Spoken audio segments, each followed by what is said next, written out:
حمد و ثنا بعد السلام علیکم ورحمۃ اللہ وبرکاتہ. ورونو خوندو الله تبارک و تعالی په قرآن مجید کې ارشاد فرمایلی دی ما ينظرون الا صيحة واحدة تأخذهم هم يخصمون. الله تبارک و تعالی په دې آیات کریمه کې د غصې ذمت بیان کړی دا. ایما ورونو خوندو غصه یو داسې فعل ده چې کله کوم انسان په دې فعل کې مبتلا سي نو هغه انسان شاید بیا له شیطان هم بدتر سي. امام غزالی رحمت الله علیه خپل کتاب کې ارشاد فرمایلی دی چې غصه د دې ور یو لمبه ده. کوم ور چې الله تعالی پیدا کړی ده د هغه وره دا غصه جوړه ده. چې کوم انسان د غصې په مرض کې مبتلا سي نو هغه انسان سدا له شیطان هم بدتر سي. د شیطان هم د هغه انسان زندگی بدتر جوړه سي.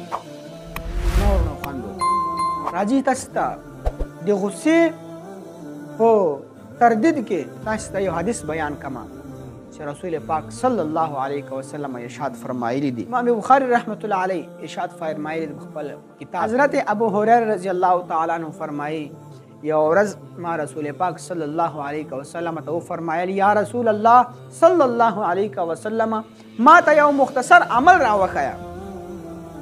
نو رسول پاک صلی الله علیه وسلم دې موږ خوږ نبی ورته فرمایل ابو هریره غصه مکوا ځکه چې ته غصه وکې نو ته به بیا د شیطان پیروکاری کوې. نو همیشه خپل ځان له غصې ساته ځکه چې کله انسان باندې غصه راسي کله انسان د غصې لاندې سي نو بیا هغه ټیم کې انسان ته دا نه معلومیږي چې هغه له خولې کومه خبر باسي او سره څرنګه له خولې خبرې کوي. نو ما ورونو خوندو همیشه خپل ځانونه له غصې ساتي ځکه غصه کول د شیطان کار ده. ځکه رسول پاک صلی الله علیه وسلم په یو بل حدیث پاک فرمایلی دی د بخاری شریف حدیث پاک ده. رسول پاک صلی الله علیه وسلم فرمایي العجلة من الشیطان. غصه چې ده د شیطان له طرفه ده. څه مطلب دا دی چې کله انسان غصه کوي نو گویا په هغه کې شیطان په هغه انسان باندې حمله وکړي او هغه انسان چې ده شیطان خپل طاقت کې راکابو کی. شیطان په هغه سړي باندې تقویت واخلي او هغه انسان چې دا شیطان په قابو کې ورسي. ما ورونو خوندو خپل ځانونه له غصې ساتئ ځکه چې غصه کول د شیطان کار ده. بل حدیث پاک داسې له مخه زه بیان کړم.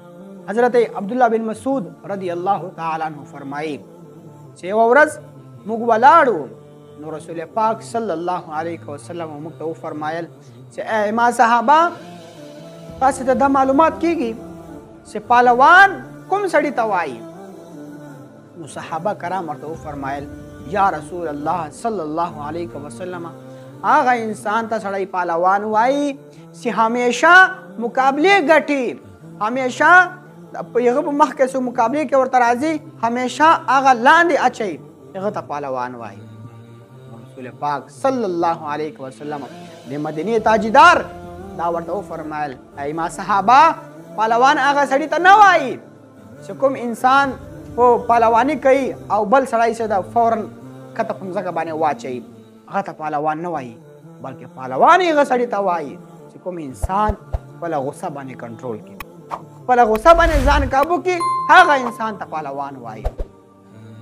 نو ما ورونو خوندو غصه باندې کابو کول ډیر لوی عمل ده، ډیر لوی عمل ده.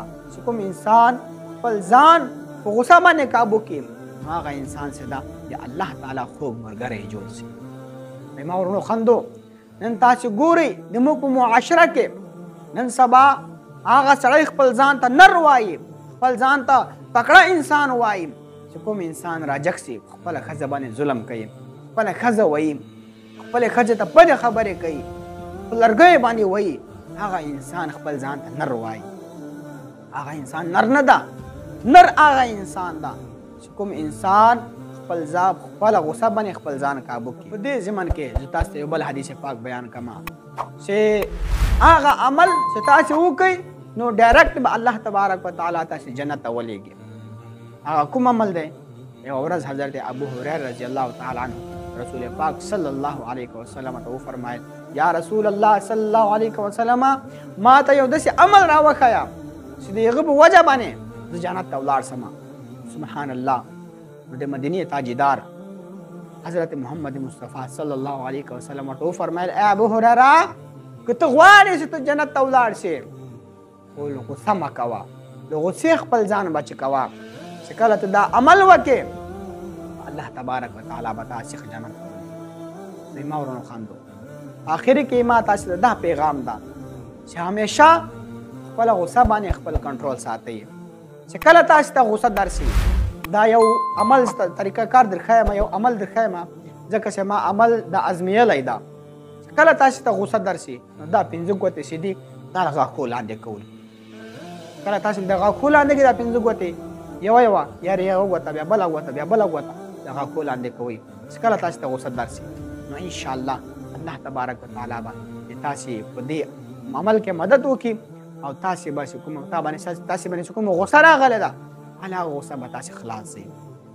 ما ورونو راځئ چې الله تعالی څخه دعا وکړو چې الله تعالی دې تاسې ما او ټول مسلمانان د غصې غوندې له مرض کې د خدای پاک ټول مسلمانان ساتي. واخر دعوانا